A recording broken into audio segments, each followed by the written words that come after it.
এখন এই যে নেতৃত্বের গুণাবলী, এই গুণাবলী তো অনেক মানুষের মধ্যেই দেখবো, সেটা ইতিবাচক ভাবে দেখতে পারবে, কেউ নেতিবাচক ভাবে।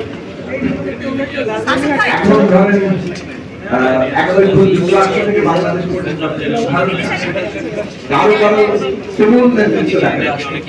যুক্তরাষ্ট্রের বর্তমান প্রেসিডেন্ট ডোনাল্ড ট্রাম্প কিভাবে তার দেশের মানুষকে একভাবে ঐক্যবদ্ধ করে একটা নির্বাচন জিতলেন, তারপর আবার হারলেন, তারপর প্রায় যুক্তরাষ্ট্রের প্রায় মোটামুটি ট্র্যাডিশন ভঙ্গ করে আবার এবং তিনি যে একটা স্পষ্টত বিভাজন কেন্দ্রিক রাজনীতি করা, এটা হচ্ছে রাজনীতি পরিচালনা কি ডেমোক্রেটদের বড় একটা অভিযোগ। এখন এটা কেউ ভালো দেখছে, কেউ খারাপ দেখছে। এখন প্রশ্ন হচ্ছে যে নেতৃত্বের একটা সাধারণ গুণাবলী আছে, কিন্তু সেই নেতৃত্বের গুণাবলীকে আমরা কিভাবে দেখবো সেটা নির্ভর করবে কার রাজনীতিটা কি, এই কোন বিষয়গুলোকে গুরুত্বের সাথে দেখি। আমাদের বিবেচনায় আমরা মনে করি যে জনগণের বৃহত্তর স্বার্থকে চিহ্নিত শনাক্ত করতে পারছে, সেটাকে বাস্তবায়ন করার অঙ্গীকার রাখছে এবং নিজের মধ্যে কথা কাজের একটা ইন্টিগ্রিটি বা অখণ্ডতা বজায় রাখতে পারে, সেই নেতৃত্বকে আমরা আমাদের জায়গা থেকে মানে নেতৃত্ব মনে করি সেটা জনগণের জন্য কল্যাণ। এখন কল্যাণকর কোনটা, এটা সে কারণে ডেমোক্রেসিতে বহু দল থাকে। ফলে কোন দল তাকে কোন বিবেচনায় প্রার্থী করবে, এটা আসলে সেই দলের অগ্রাধিকার, তার যে আদর্শিক অবস্থান, তার যে লক্ষ্য, সেগুলোর উপর নির্ভরশীল। সম্ভবত এর কোন সাধারণ মানদণ্ড করা কঠিন হয়। আমরা কতগুলো বিষয়ে কথা বলছি।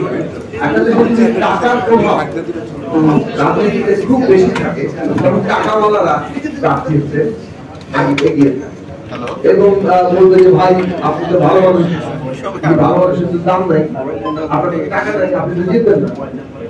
সুতরাং যদি টাকাওয়ালা একটা সমাজে রাজনীতিতে যদি বেশি শক্তির দাপট থাকে, মাস্তানি করা, গুন্ডামি করা, লোকজন নিয়ে হাঁটতে পারা, তখন ওই প্রার্থীর ক্ষেত্রে ওইটা ক্রাইটেরিয়া হিসেবে সামনে আসে। বড় দলগুলো প্রায় আনঅফিশিয়াল এই কথাবার্তা বলে আর মিডিয়া আছে, ভালো মানুষ দিলে তো হবে, জিততে পারবে কিনা সেটা প্রশ্ন, ভোট কেন্দ্র পাহারা দিতে পারবে কিনা বলে তৈরি করতে পারে এবং যার ওই পপুলারিটি পপুলিজমের উপর দাঁড়িয়ে হচ্ছে, তাকে আপনি আসলে বিবেচনায় নিতে পারেন। এগুলো রাজনীতির প্রাধান্য যদি থাকে, তাহলে রাজনৈতিক দলগুলোকে আপনি হয়তো ক্রাইটেরিয়া ঠিক করে দিতে পারেন, কিন্তু দক্ষিণতা করতে পারেন, কিন্তু আদৌ এগুলো কোনো কাজ করে কিনা আমার কোনো জাদুঘর করে সন্দেহ। মানে এই ধরনের আলোচনা রাজনীতি নির্বাচনে কোনো প্রভাব রাখছে না।